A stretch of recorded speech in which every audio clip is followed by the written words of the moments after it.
Thank you, Ellie. Good afternoon and welcome everybody. My name is Carolyn Rivera and I'm here to take you through this afternoon's online training event, Pearson Edexcel GCSE PE Preparing for Moderation. We will be using examples of candidates' work to highlight some of the key issues involved in preparing for moderation. However, the examples we are using today are not intended to represent assessment standards. You can actually see some of the videos on the Pearson website. So during this afternoon's training event, we will examine how to prepare for moderation, looking at the logistical setup, what to expect on the day from a moderator, including examples of best practice. We'll also look at how best to provide video evidence if submitting digitally. We will go through frequently asked questions and live questions, should you have any. The aims and objectives of this afternoon's session are to enable delegates to gain a deeper understanding about how to prepare for moderation, looking at the logistical setup and what to expect on the day from a moderator. We look at examples of best practice, review the requirements of the specification, and see what further support and resources are available.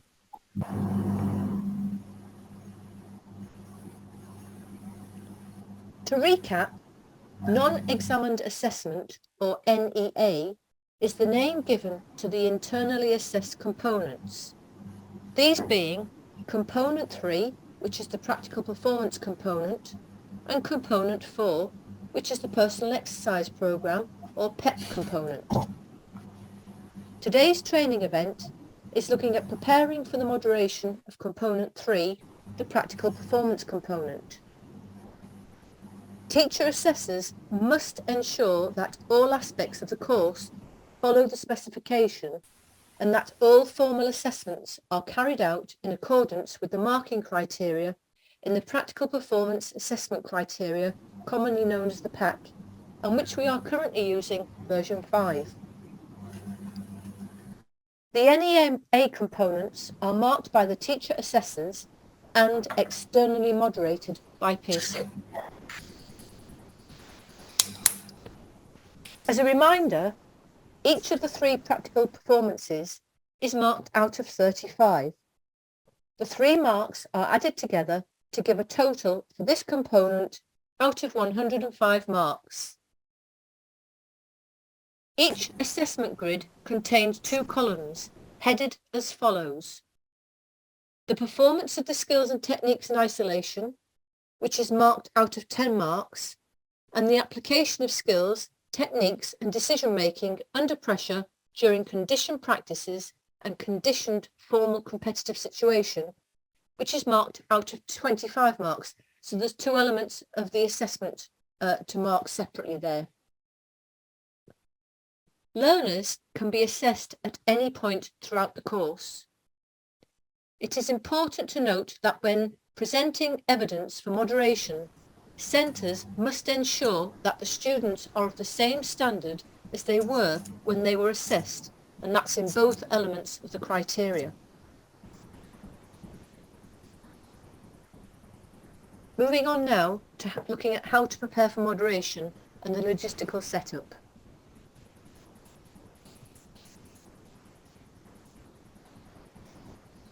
Let's now examine some of the general principles that should be considered before moderation. The following is applicable to both a moderation visit and digital submission of video evidence.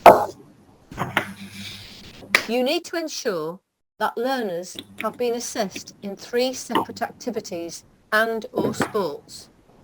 And this should be a team activity, an individual activity, and a free choice activity, which must be either a team or an individual activity.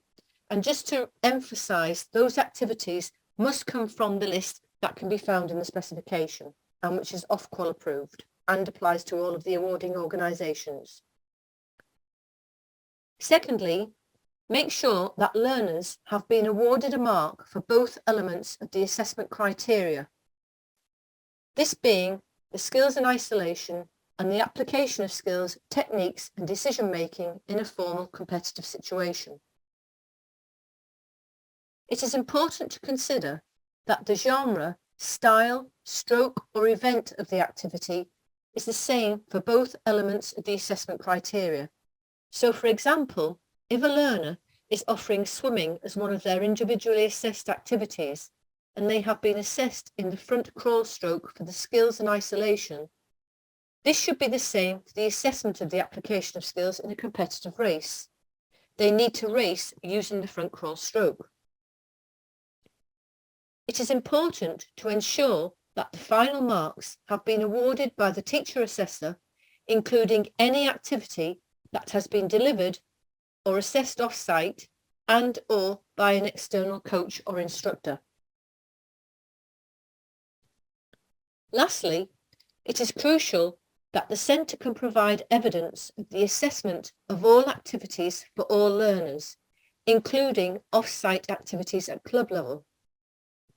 There have been occasions where learners play football, for example, at academy level, and the club refuses permission to film the students during their training session.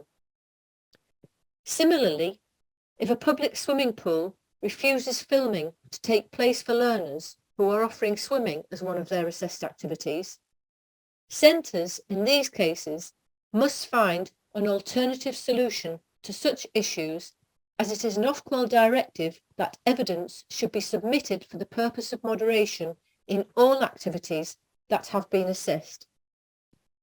Failure to provide evidence could result in a mark of 0 being awarded, as there is no rewardable material to provide evidence for moderation.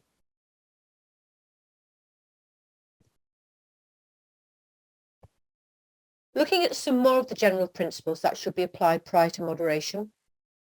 Centres must adhere to the governing body guidelines, rules on resources, equipment and health and safety for each of their assessed activities. Where a team game is being assessed and moderated, a full-sided game must be shown, as the assessment criteria has been written based on a full-sided game. That is, for the assessment of the application of skills in a formal competitive situation. Each national governing body, or NGB, has the minimum number of players required to field a full game, and you must adhere to the rules of the NGB. Further details can be found in the non-examined assessment document, or the NEA, which can be found on the website. It is expected that where a centre is able to demonstrate evidence of candidates taking part in a full-sided competitive game, such as an 11 versus 11 football match, this will be played on a full-size pitch with full-size goals. Otherwise, learners could be either advantaged or disadvantaged, and not fully able to justify the mark that has been awarded to them by their teacher assessor. Internal standardisation is essential for accurate and consistent assessment, and this ensures that the performances of all learners in all activities have been marked to the same standard. It is important that this takes place where more than one teacher or coach or instructor has assessed the learners, and where a learner has gathered their own evidence of their performance in an off-site activity, and that's really important to consider. Now, looking at the purpose of moderation. It is the role of the moderator to confirm that the centre's standard of marking is aligned with the standards set by Pearson. It is therefore the responsibility of the centre to make sure that the evidence that is provided to the moderator can justify the marks that have been awarded by the teacher assessors in all activities or sport. In terms of best practice, activities seen by the moderator, both during a visit or on film, must be performed under controlled conditions, which means that there should not be any coaching or instructing during the assessment and filming of the performance. To justify the marks awarded for the assessment of the skills in isolation, learners should demonstrate 4 skills or techniques, or techniques, from the list in the criteria, with some exceptions, such as athletics and swimming, where all the skills listed should be performed, or, as in other activities such as gymnastics, where it is a requirement to perform 5 of the listed skills. So it's really important to have a look at the assessment criteria for each of the activities that are being assessed. They must be performed as isolated skills. It is unacceptable for the centre to show the skills in isolation within the context of a full game, routine, or skiing performance, and assume that the moderator can pick out the skills in isolation. Moreover, the requirements of the assessment criteria will not have been met. This was most common, by the way, in dance when we first started the specification.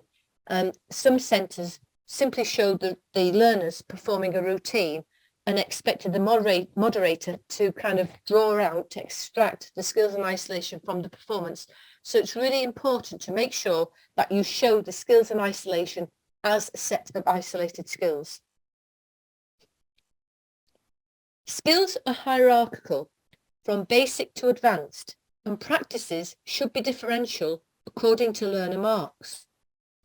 Those who are awarded marks in the top level mark bands should be filmed performing the more advanced and demanding skills than those who have been awarded marks in the lower level mark bands.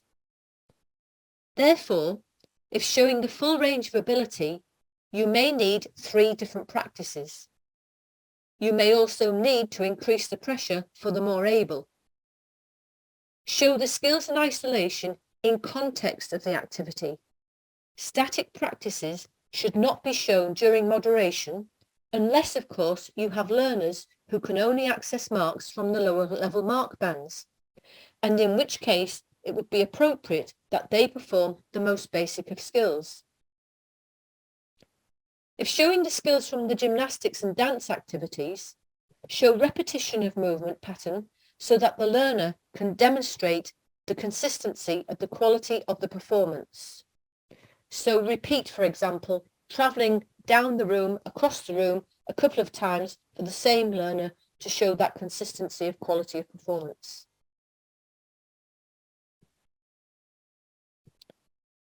So now, let us look at some best practice when presenting evidence of the skills in isolation for moderation. The examples we are going to look at are from netball and tennis activities. So we're going to watch netball first. It lasts for about 10 minutes. We'll see how we get on for time, but we should be okay. And then we'll watch a learner playing the skills in isolation for the tennis activity.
Let's go.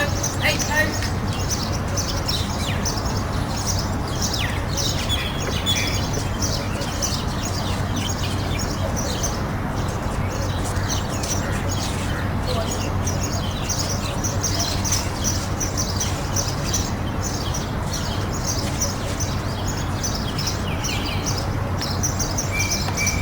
Okay, let's go. 1 against 1. 3 in each square, folks.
I hope you enjoyed watching those examples there of the netball and the tennis activities. We'll continue on with the presentation, and hopefully the volume is a little bit louder this time from my microphone. Just to say there, you can see more of the netball activity on the website for both the skills and isolation and the application of skills, and you will also be able to see an attached commentary to go with the netball activity and the marks that were awarded to a couple of the candidates, I think there. It was good to see the progression of the skills, and remember that was just the skills and isolation practices, and it was good to see the progression in both activities to show the level of ability of both of all of the learners that were involved in the assessment on those activities. Also in the tennis, you might have noticed that there were captions that were superimposed on screen there to highlight which skills were being shown. So that's something else to bear in mind. That's another way, rather than keep stopping and starting the camera and getting the learners to introduce the skills, you can superimpose the skills on screen.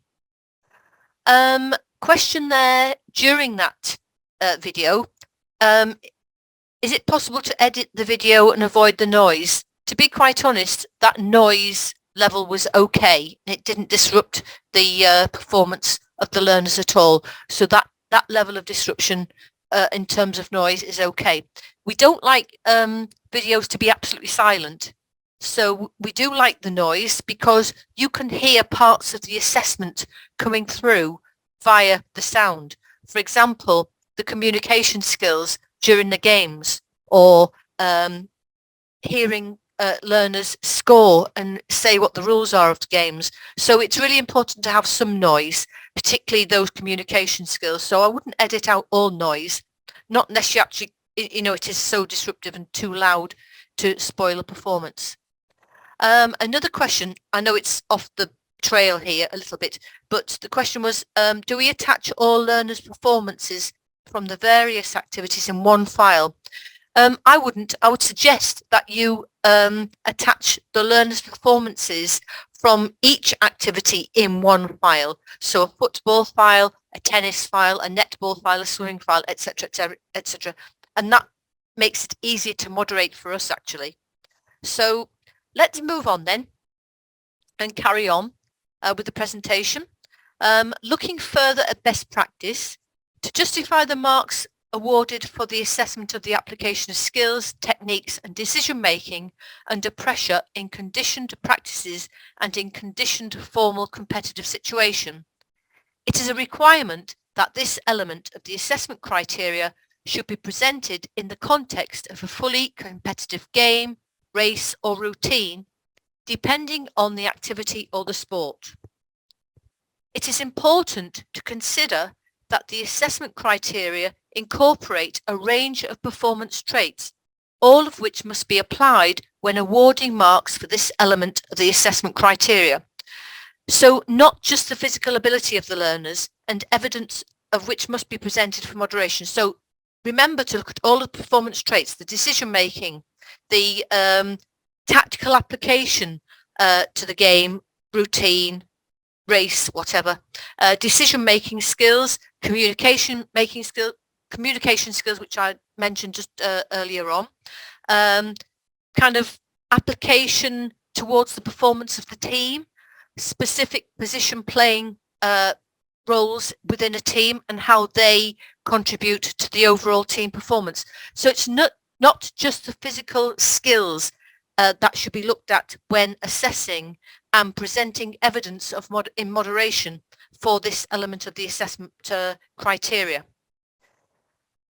You will find further guidance on marking for both elements of the assessment criteria in the pack and the NEA documents, which can be found on the website. Okay, so we're now going to have a look at some more videos. We're going to have a look at a netball game, I think, if Ellie's got that. So the following videos will demonstrate examples of how to present the application of skills, and this can be shown either live or on video. These examples are from a game of netball, and it's not the full version, and a competitive swimming race.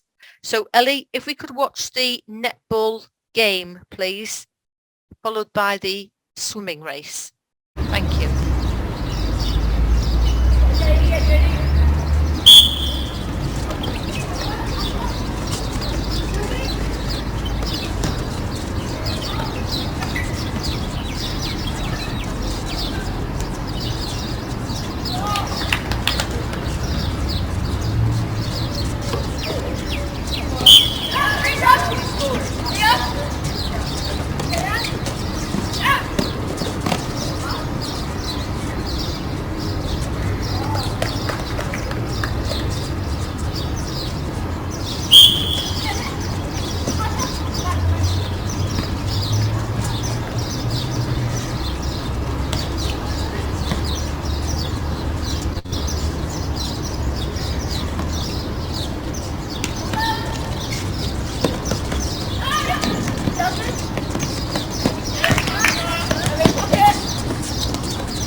Okay, hopefully you got the flavour there of the competitive element of the games and the application of skills. Yes, apologies. As you can imagine, these videos have been put together several times because the way we show videos is very controlled due to safeguarding issues. So apologies that the swimming wasn't quite at the right speed. It was a bit sketchy, so that was for all of us. So I do apologise about that. You won't find the swimming on the website, but you will certainly see the netball. I think you got a flavour of the netball there. The centre did actually show a full game of netball, and I think the point of showing both of those videos for that section of the assessment criteria, the application of skills, was the way they were presented, the fact that the game was kind of long enough to justify the marks of the learners. It was officiated by someone who could umpire the netball game while somebody else was filming the learners when they were performing the activities. That's really important. And the swimming, the point of showing that activity was that it was in context of the activity and it was a fully competitive race. So, it was started properly, it was timed, not that the times go towards the assessment, but it was, properly done. So that was the whole point of showing you those videos. Life is not perfect, so you're never going to get the perfect examples. But we do our best, and we've shown you what we want to see to make your moderation run more smoothly. So as I say, moving on, we're going to continue looking at some of the general principles when preparing for moderation. And it's important to consider that learners are marked as individuals in each activity. Therefore, identification must be clear throughout the moderation of the activity. Each learner who is being assessed in an activity and who is being moderated should be introduced at the beginning of each performance. They should state their name, their candidate number, their coloured or numbered bib, and their playing role if playing in a team game. For example, wing defence in netball, goalkeeper, etc. And that is both for video and live moderations. That's so the moderator can see who they are watching and who is being sampled during the moderation. So at the start of the film, the start of the activity, if it's live, have the learners line up and state their candidate name, their candidate number, their coloured number bib, and their playing role. And had it not been for safeguarding issues, you would have seen that at the beginning of both of those activities that we've just seen, the netball and the swimming. It is not necessary for those who are taking part in an activity but who are not being moderated to introduce themselves at the start of the activity. It's only those who are being assessed and moderated that we need to see introduce themselves at the start of the video or the activity. It is important that those learners who are being moderated in an activity can be clearly identified throughout the practical session. And that remember that teachers know who their learners are, but moderators do not. So it's important that the identification remains the same and constant throughout the activity. Learner kit should support identification by wearing different numbered coloured bibs or shirts. It is only necessary for those who are being filmed or being assessed or moderated to wear some form of separate identification. So not everybody needs to wear bibs, just those who are being moderated. Aim to use distinctive numbered coloured bibs such as white on blue, black, red, or black on orange, as seen in the image on the screen here. Avoid using white on yellow or black on blue, also as seen in the image on screen. And also try, I know it's difficult, I know how finances are in schools, but it is difficult to see sticky numbers on the back and front of shirts, and sometimes they do fall off. So also please bear that in mind. If there's sticky numbers on the back and front of a shirt, make sure they stick on the back or front of the shirt or the bib. It is a fine balance between providing either too little or too much footage as evidence. Some of the key points to consider are as follows. The length of footage will vary according to the number of learners involved and the activity being filmed. For example, in the swimming activity, there is an expectation that learners can demonstrate all the skills listed in the criteria. They should be observed performing, for example, a length showing each of the skills if the pool is 20 metres long, for instance, in which case they would perform one length showing the arm action, followed by one length performing the leg action, until all skills have been shown that are published in the criteria. Obviously, it is possible to combine some of the skills, such as the breathing technique and the body position, so they would not need to be shown separately. It's mainly the arm action and the leg action that should be filmed separately, or should be shown separately in a length.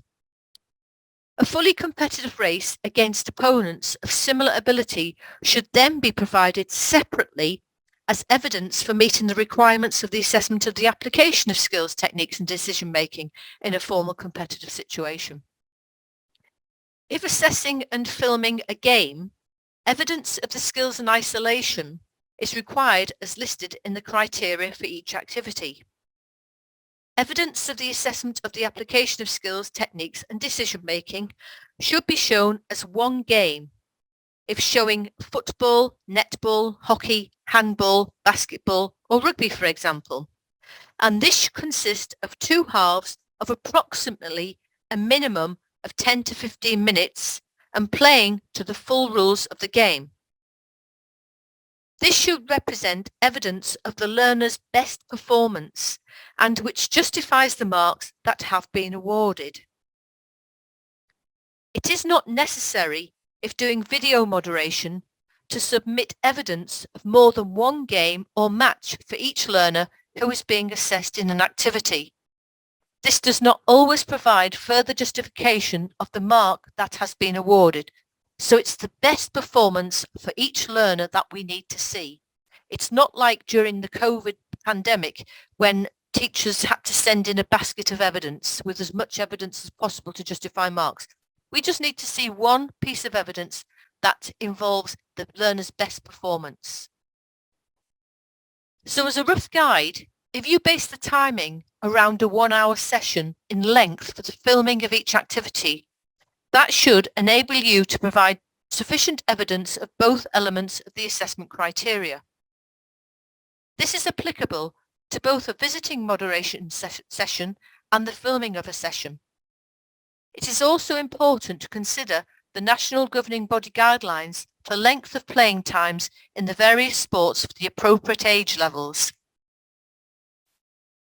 So the following videos will show you how you could present an activity using the dance and the skiing activities as examples. I've got my wrong teeth in tonight. So first of all, we're going to watch the dance activity with just one learner taking part, and then we'll watch the skiing activity.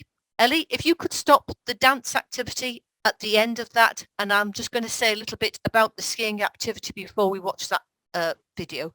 So if we can watch the dance activity first of all, please, that would be great. Thank you.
keep fighting voices in my mind that say I'm not enough.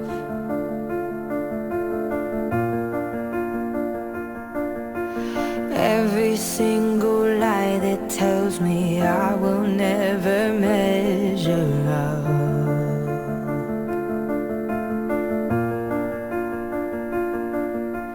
Am I more than just the sum of every high and every low?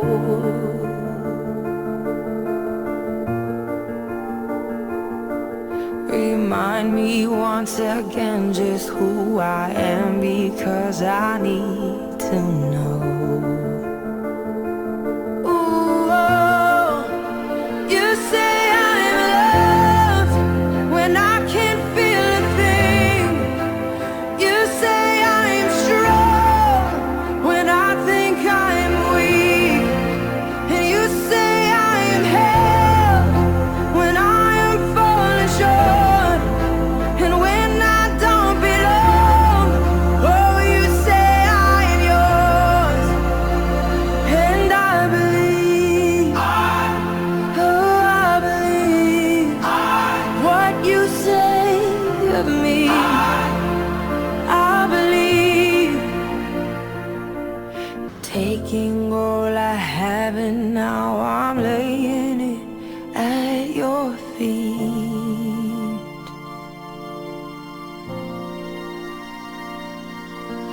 You'll have every failure, God. You'll have every victory.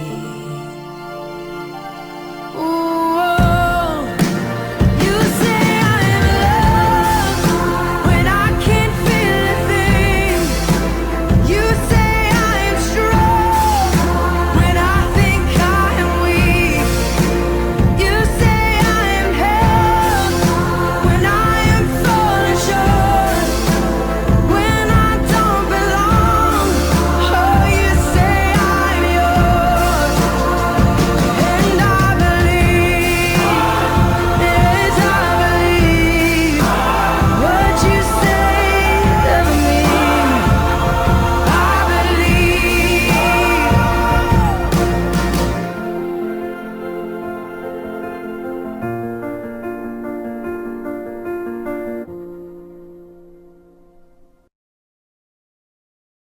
Brilliant, thank you. Again, that's an example of how to present. I'm not sharing my screen at the moment. I'm just talking to you, just to let you know that that's one way of presenting the dance activity, to make sure that you show the skills in isolation separately from the application of skills, the dance routine. Again, you can see that example of a dance activity on our website with the commentary and the marks for that learner. You're putting in loads of questions in the chat, which is great.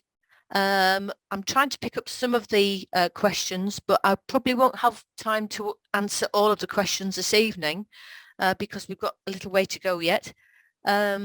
But just to, hopefully, I've answered some of these questions within the presentation about the length of the sessions and the length of games, because somebody asked if it was okay just to film a 5-minute match. Well, that's not really going to show the learner performing at their best in all of the performance traits. So I would suggest not. As I said earlier, you want a minimum of 10 to 15 minutes over 2 halves. So I would work on that basis for games at least. And again, depending on how many learners you have being assessed and moderated in the activity. The cricket, somebody asked how much evidence was necessary for cricket. Again, we need to see the skills of isolation separate to the application of skills, the game. I would show a minimum limited overs game for cricket. Again, depending on how many candidates you have, so perhaps a 9-over game. Make sure that the candidate is justifying the marks. That, I think that is the point I want to get across to you. If you see as a teacher assessor on the evidence that you submit to the moderator, whether it be a live visit or a video, if you don't think that that learner is performing to the mark that you have awarded them for their assessment, then you must show more evidence to the moderator. Otherwise, the moderator will not necessarily agree with the accuracy of your marking. So if it's a live visit, for example, if you, I mean, I think I say this a little bit later, if you have a goalkeeper in football who's playing on in a strong defensive side or against a weak attacking opposition, and they're not showing their skills, and they're not the application of skills, their mark, then you can take them out of the game at the end of the game and show a conditioned game. So corner practices, a small-sided game with them having more involvement. The point is you must show justification of the marks. So obviously we don't want to see a full game of cricket, so like 20 over game, but a limited over game would be sufficient, probably about a 9 over game, with the candidates playing in their 2 chosen positions, I think it is for cricket. So it'd be a fielding and a batting, wicket keeping. Cross country is another matter, as is cycling. Bit more difficult to show evidence, because I do realise the difficulty, because once the learners leave you during a race, you don't see them till the end. If possible, you could use a GoPro camera, certainly for cycling, not so much for cross country. But if you could place yourself in a strategic position, so get the start of the race, and then if you could put yourself in a strategic position so you can see them performing on like the hills, going uphill, downhill, on tougher elements of the race, of the course, and then get them at the end. And then you can edit that all together, as long as it's taken on the same day. That will be perfect. Right. If you have any questions and I don't get a chance to answer your questions at the end of this session, then please contact Penny Lewis and she will pass those questions on to me if she can't answer them. Also, there is in documentation, and if it's not in the documentation to do with this training event, there is a document, guidance on video recording, which will give you a lot more help if you are actually presenting your evidence as video. Right, let's move on now, because we need to watch the skiing activity. And before we watch the skiing activity, you need to bear in mind that this activity was filmed during the pandemic when restrictions were in place. So the candidate was not filmed performing a competitive slalom against an opponent or themselves, which is the recommended mode for assessing the application of skills for this activity.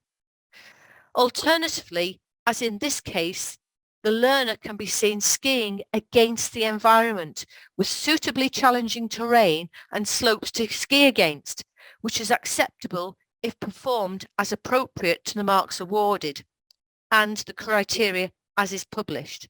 So Ellie, could we watch the skiing video? And if I think we're running out of time, I'll ask you to stop it, the skiing activity. Thank you.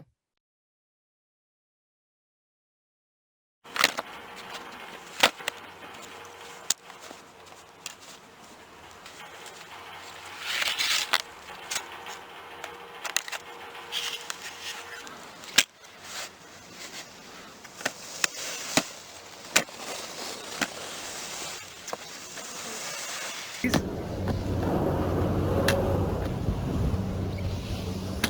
don't like being on the video.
By the way, if the learner is awarded higher marks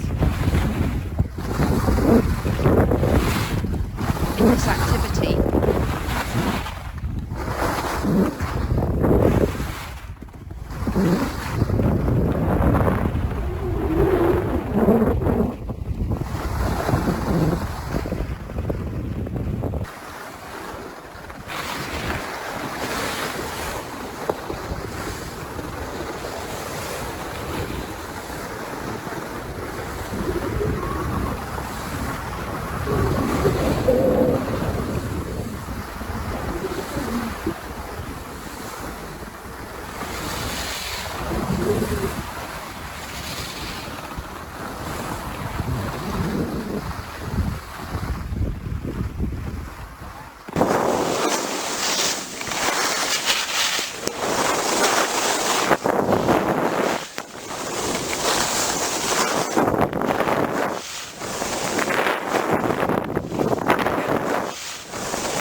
Sorry, the sound of that learner going down the slopes outdid my volume there. I was trying to say to you that remember, I think in skiing the learners only need to show 4 skills, and that in skiing the skills are hierarchical.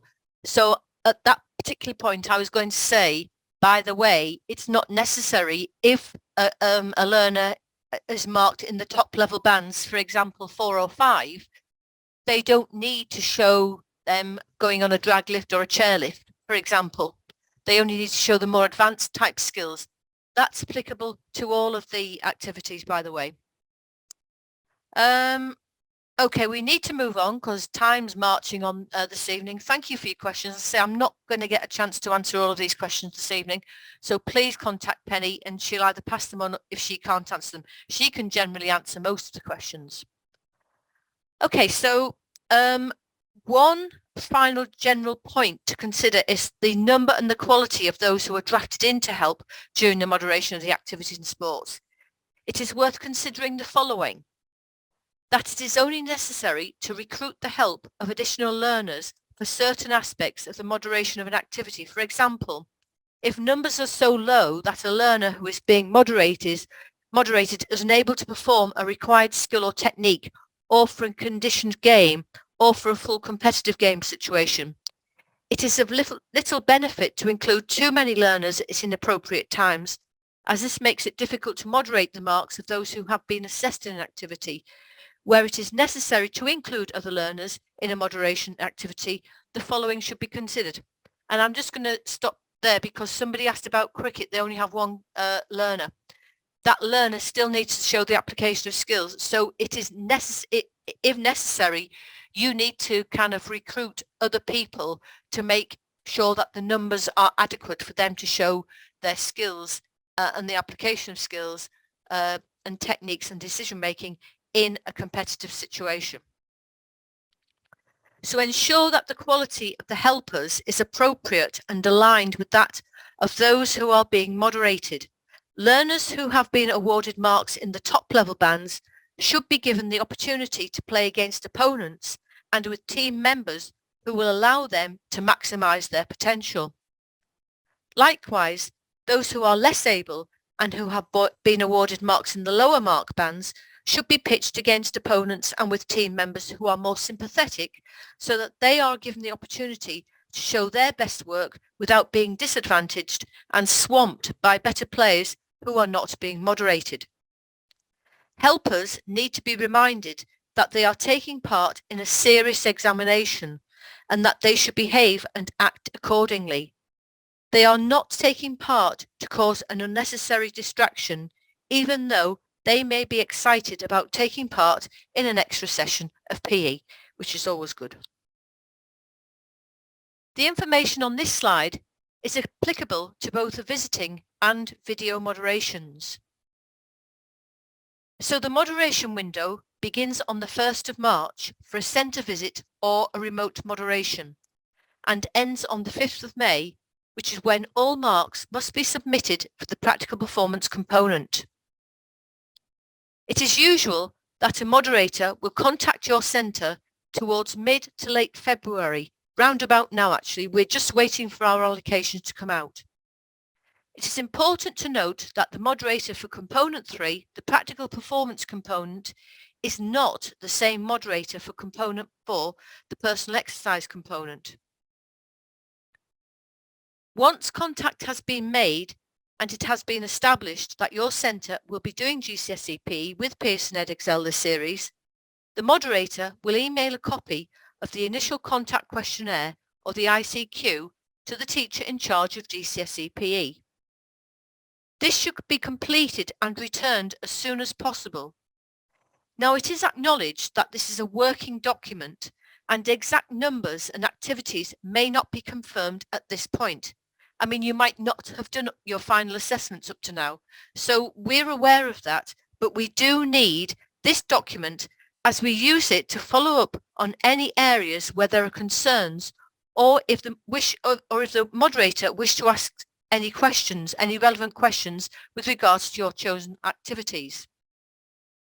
Centres usually find this useful and it helps with final preparations in the run-up to the visit or the final filming of activities.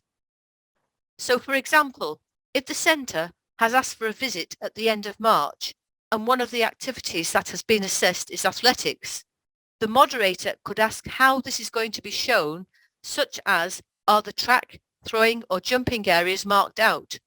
And how is the application of skills going to be shown?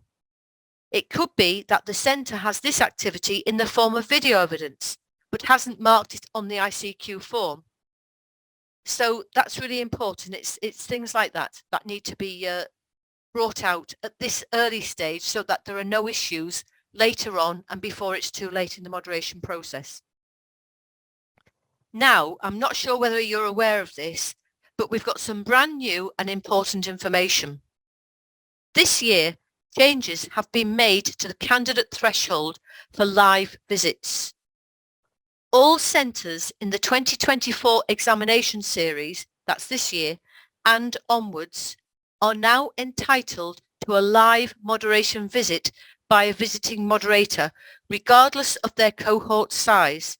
So it doesn't matter how many you have in your cohort, if you would prefer a visiting moderator to attend your centre for moderation, rather than have to collate a load of videos, then you are entitled to a moderation visit from this year. However, and alternatively, centres can continue to record their evidence and submit this on the digital platform through the Learner Work Transfer portal via Edexcel Online. So you now have a choice whether you want a visiting moderator or you want to submit your evidence via the LWT portal. So what to expect on the day from a moderator? The information on the next few slides is relevant to a visiting moderation. It is a requirement to complete a few forms prior to the moderation visit, one of which has already been mentioned in this presentation, such as the ICQ. A completed PE2 MS form for all candidates and their marks awarded for their activities is also a requirement. The template can be found on the website. This form should be sent to the moderator 15 days prior to the arranged visit date to enable the moderator to select their sample for moderation. And please use the most up-to-date form from the website and discard any previous versions of the form that you may have, as the calculations might not work or the activity selection might not work. The moderator will return the PE2 MS within 5 days of receipt to allow a timetable for the moderation to be drawn up by the centre, and this will indicate which learners will be sampled and in which activities. The teacher assessor must submit their final marks for each candidate to Pearson via Edexcel online 15 days prior to moderation day.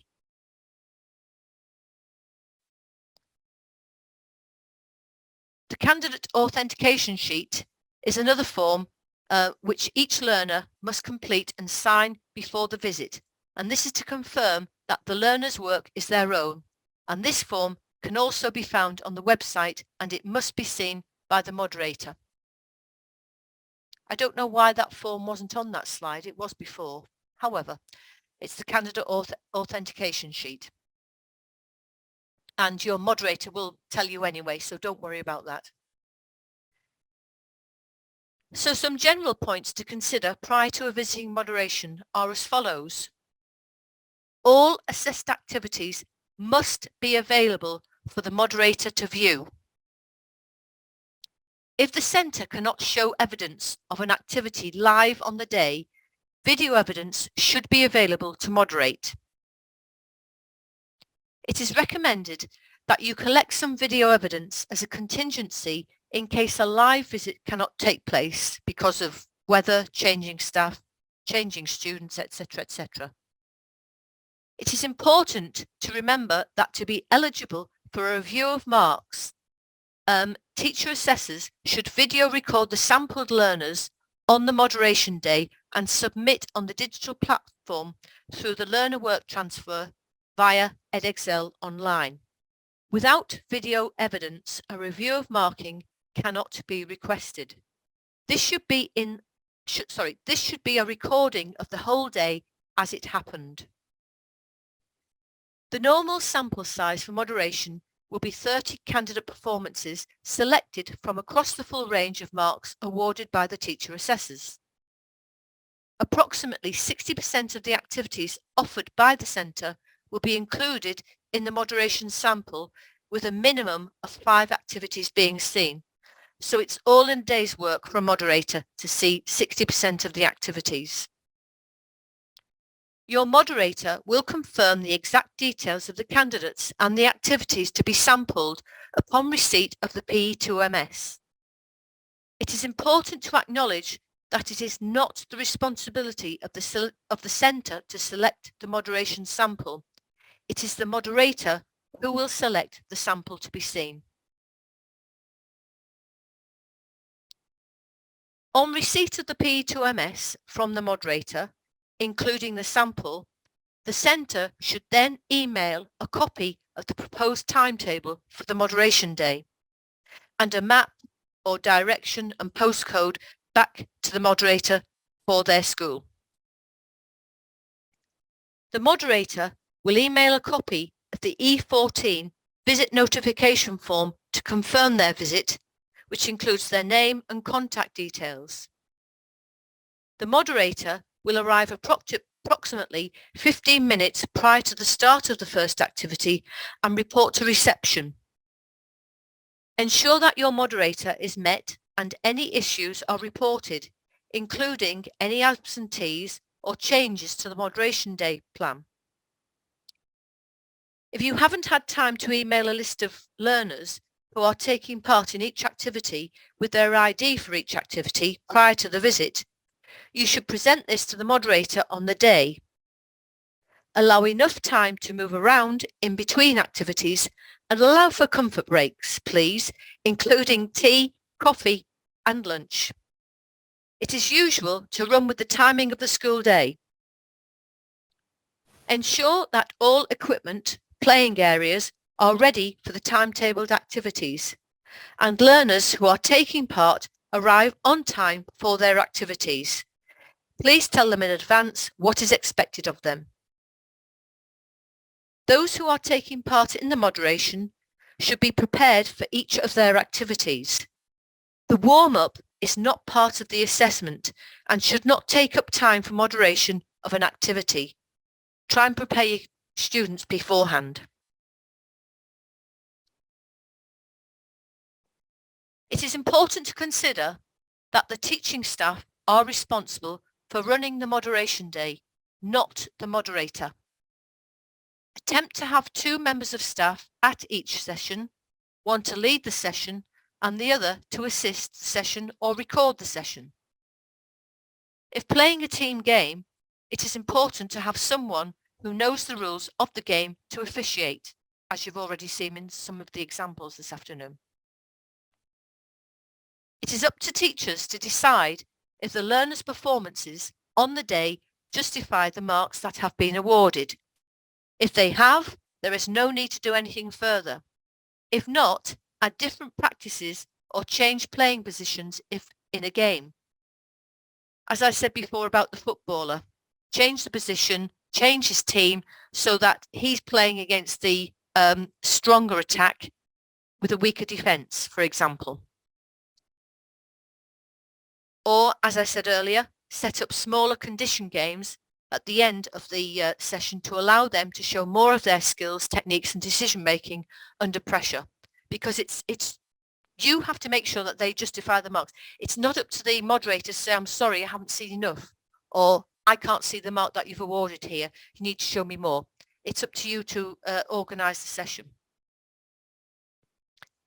It is noticeable, by the way, when centres have managed to hold a mock moderation day a couple of weeks ahead of the visit. Learners are seen to be more confident, as well as the teaching staff, as they know what to do in the practices, and therefore they can concentrate on their performance. These are the smoothest of moderation days.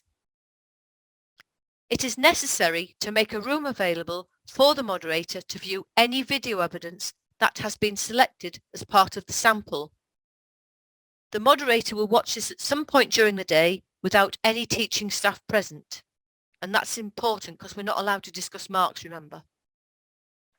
At the end of an activity or at the end of the day, moderators are not permitted to discuss marks awarded with the centres. A moderator report, the E9 report, will be written following the visit and will be made available on results day in August.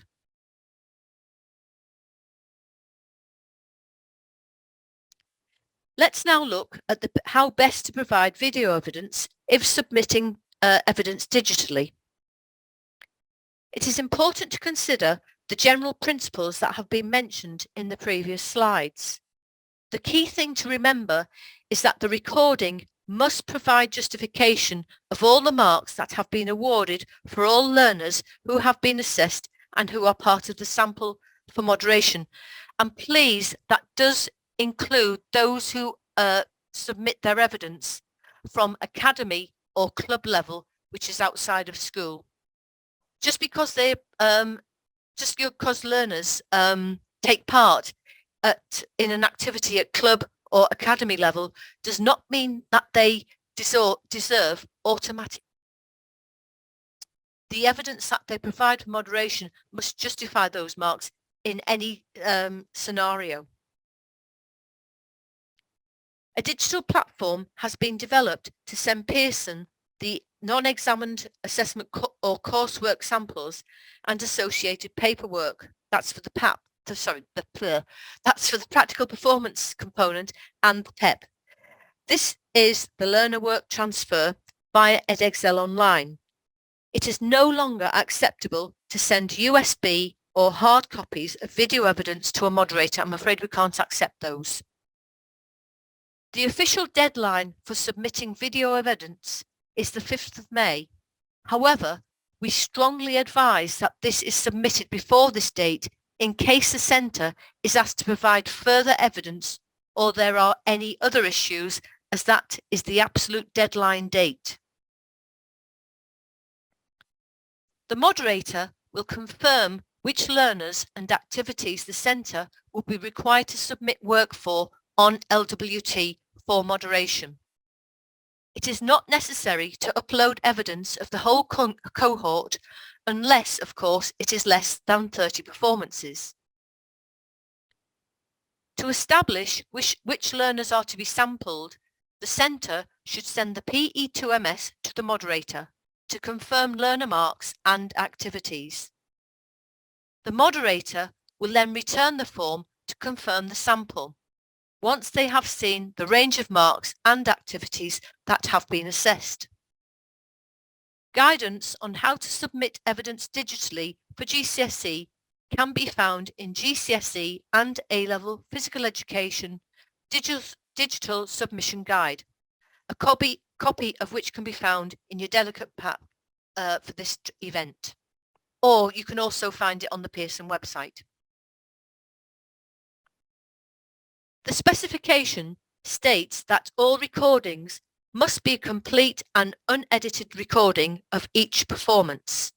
This means that the video evidence must be undertaken in one session as opposed to over several weeks, so that we receive a realistic view of the performance as it happens. The performance itself must be a continuous and unedited recording, which means it is not acceptable to edit together several clips to highlight performances taken at different times. It should be managed in the same way as a visiting moderation in that respect. However, logistics may mean that you film the assessment of the skills and isolation separately to the application of skills, techniques and decision making in a formal competitive situation at different times, which is quite acceptable. For further guidance on video recording, refer to the pre-recorded training, a guidance on video recording for the practical performance.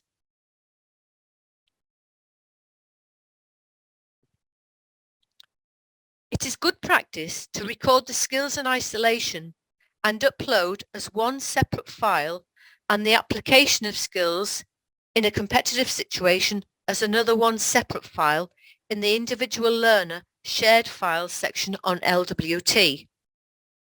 This will reduce the length of time for uploading, scanning and downloading learner files.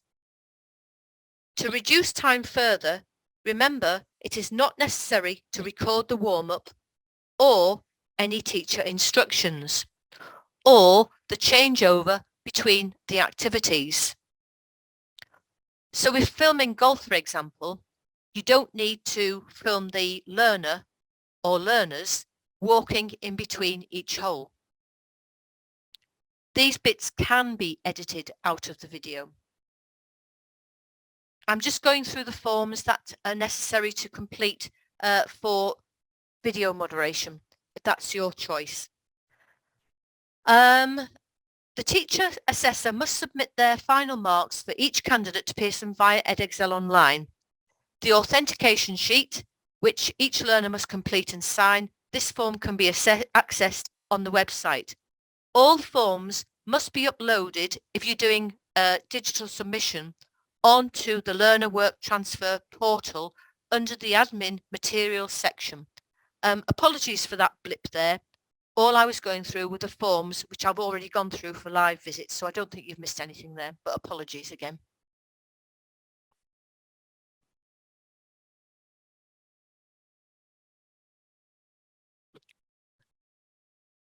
Right, now is the time to receive any questions, and I can see loads of questions in the chat here. I'm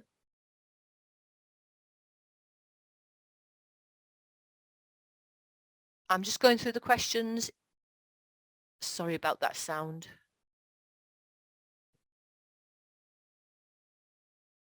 The training video is available to you watch at the end of the session today, yes. Oh, interesting question there about the forms. Can I start to populate my P2MS now if I download it from the website? Yes, you can. If you've done your final assessments and you're happy with the marks, then you can start to put those marks next to your learner names on the P2MS form.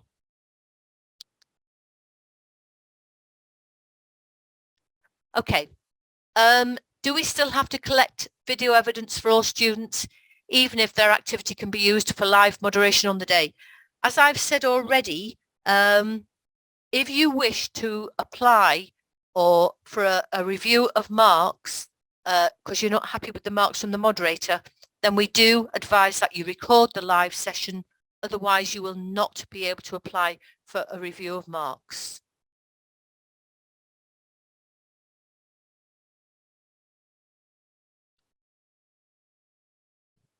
For athletics, would you have advice on tables of scorings for the competitive situation?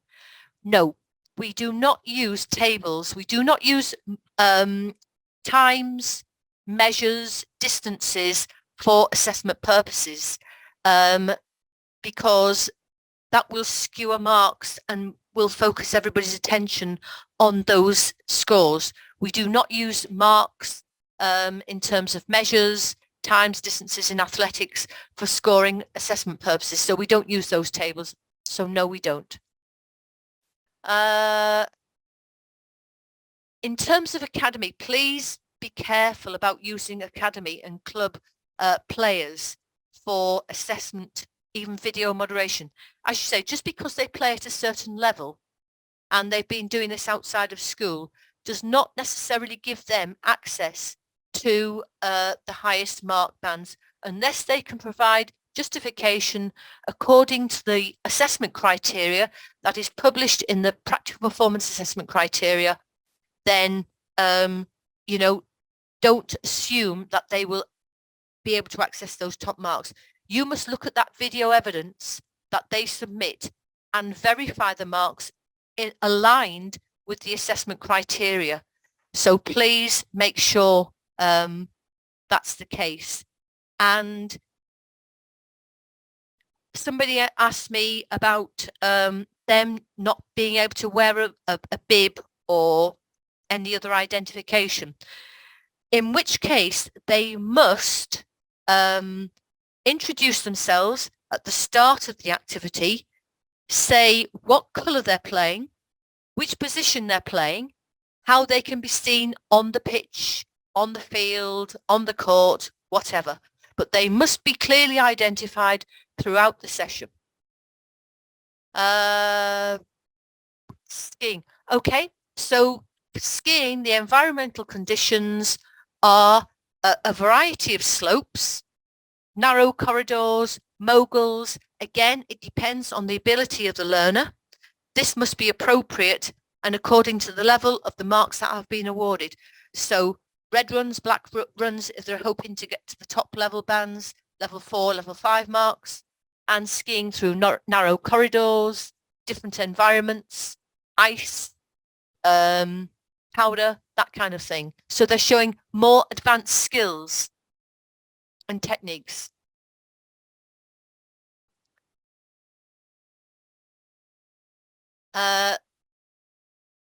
Please, if you're having problems with the website, contact Penny. I'll go through this in a minute. Oh, you've found the answer anyway. Wonderful, smashing. Okay, let's quickly move on to these questions about off-site activities. Yes, all off-site activities must be filmed. If you cannot take your moderator, if doing a live moderation visit, you must have the video evidence at hand. So any off-site activities.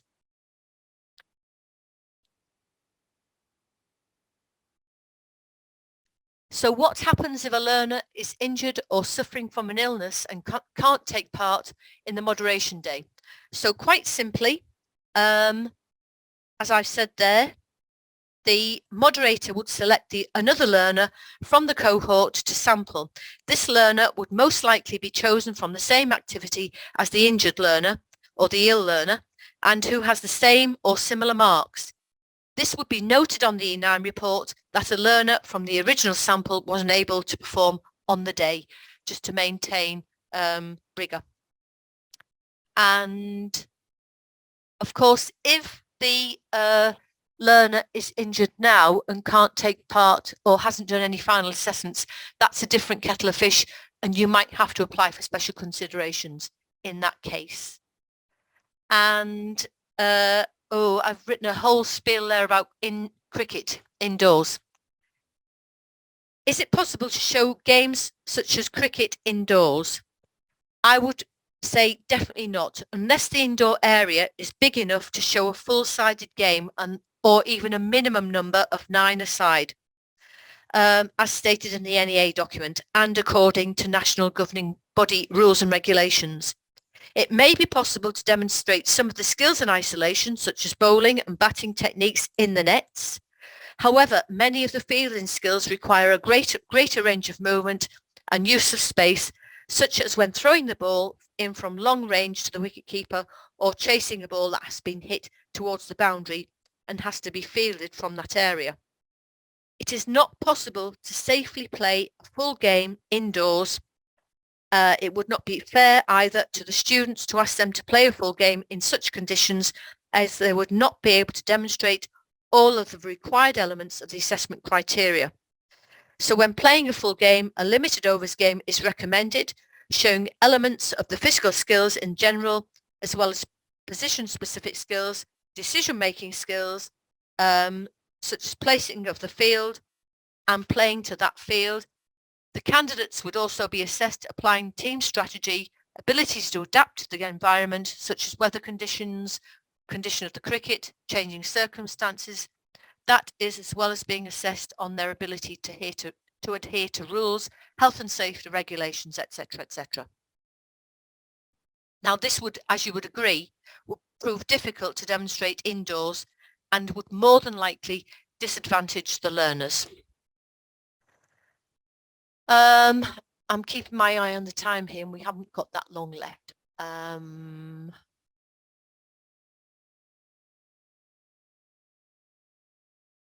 Can you share the ski video with the parent to give them a flavour of what needs to be done? We are quite strict. That candidate has not been identified, so that video would be okay to share with the parent if it's the parent who's taking that student, that learner on a skiing holiday, to show them what they want. That skiing video is actually on the website with commentary and marks, so you can use that for assessment purposes as well.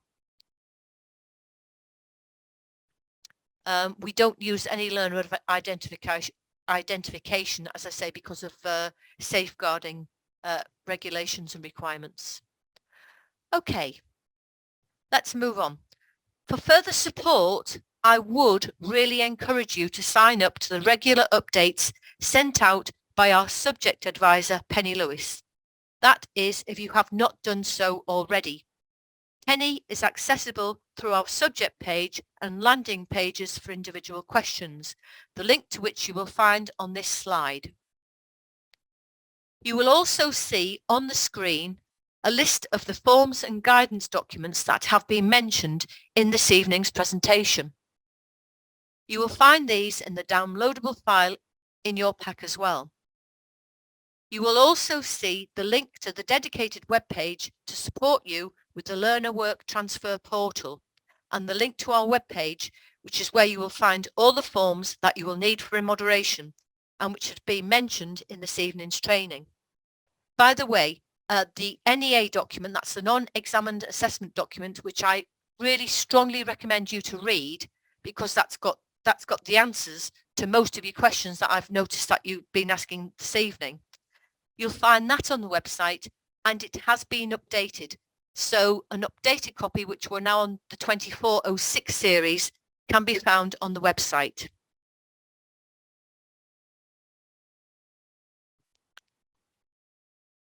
Finally, all that is left for me to say this evening is a massive big thank you for your attendance and your participation in this evening's training event. Good luck with preparing your learners for their exams this summer, and thank you. I am hanging around for 5 minutes in case you have any more questions, but other than that, thank you ever so much once again, and have a great evening.